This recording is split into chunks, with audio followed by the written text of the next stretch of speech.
yang kudus. Kudus itu berbeda konsepnya dengan konsep dunia. Ya, kalau kita pikir kudus itu kata lainnya suci, betul. Tetapi Alkitab itu tidak berbicara hidup saudara bersih, tidak ada noda dari dosa, bukan. Kudus konsep Alkitab artinya saudara terpisah dari dosa, terpisah dari dunia. Jadi kalau saudara mau hidup kudus, saudara harus terpisah. Kalau suci itu ibaratnya kayak putih, bersih, bukan gitu. Kita disucikan oleh darah Yesus, kita dibersihkan dari semua dosa-dosa kita. Tetapi Tuhan bilang, hendaklah kamu kudus, sebab Bapamu juga kudus. Hendaklah kamu sempurna, sebab Bapamu juga sempurna. Hendaklah kamu kudus karena aku juga kudus. Jadi begini, kudus itu hidup yang kudus, melayani Tuhan dengan kekudusan, artinya hidup saudara harus terpisah dari dosa dan dari dunia. Contoh terpisah dari dunia dan dosa itu, kalau orang lain, orang dunia, mereka kumpul selalu minum, lalu saudara juga pergi ke tempat itu dan saudara sama dengan mereka, berarti saudara tidak terpisah. Saudara sama dengan dunia.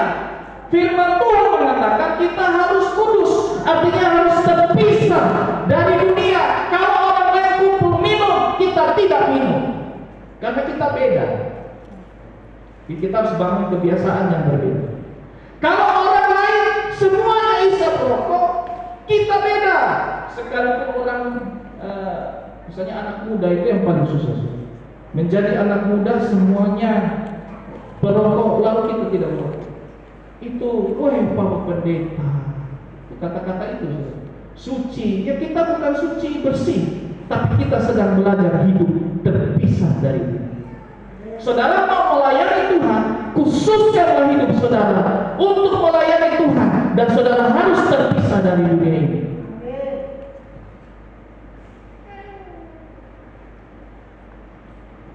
Tubuh yang kudus sebagai bentuk pelayanan kita yang benar di hadapan Tuhan. Ada orang datang gereja, pelayanan luar biasa, tapi hidupnya tetap hidup duniawi.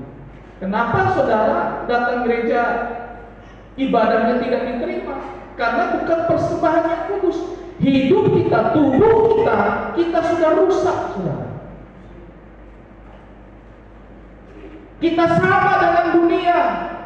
Tidak beda, saudara. Saudara tahu di dalam Alkitab, kambing, domba, lembu, kalau tidak sempurna dalam arti kudus, ada cacatnya, saudara. Tidak boleh dipersembahkan.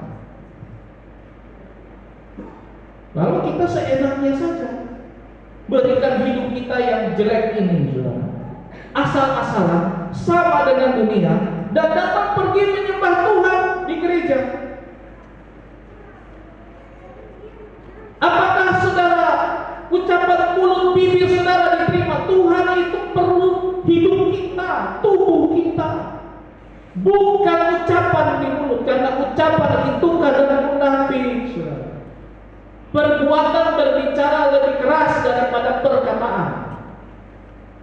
Pendeta kalau ngomong tapi tidak melakukan, itu sama seperti gong yang berkumandang. Omong besar tapi tidak ada buahnya. Tapi kalau tidak ngomong tapi melakukan, itu orang hargai di masyarakat. Saudara mungkin tidak bisa berkhotbah, saudara mungkin tidak bisa menasihati orang dengan baik, tidak fasih lidah, tidak pandai berkata-kata, tapi hidup saudara ketika hidupnya berbeda dari dunia, orang bisa hargai saudara. Saudara omong panjang-panjang, omong sepotong saja orang hargai.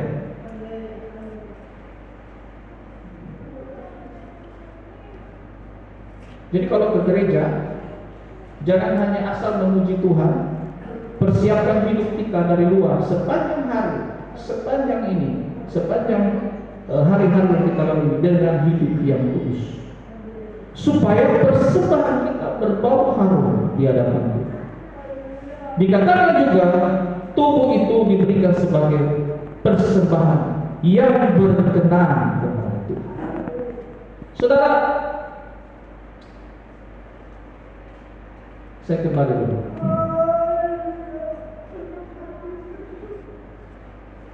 Banyak orang